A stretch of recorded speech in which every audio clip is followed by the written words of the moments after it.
a delicious and sweet pumpkin dessert. It's easy to prepare. As a result, the pumpkin just melts in your mouth. Prepare the pumpkin. The grade doesn't matter. I always plant exactly that. Unfortunately, I do not know the varieties, but it is perfectly stored, very sweet and beautifully orange. Wash and peel the pumpkin. Cut into strips no thicker than 1 centimeter. We take a baking dish. Pour 30 to 40 milliliters of water on the bottom. And lay out the pumpkin. Sprinkle the first layer with sugar. Then pumpkin and sugar again. And there's as much as will fit into the mold. I premix the sugar with vanilla sugar. We put it in the oven at 200 degrees, do not cover. We languish for 40 minutes. The water will go away in the process. Only the tender pumpkin will remain.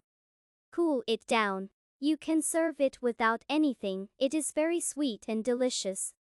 You can offer jam or condensed milk. Have a nice day.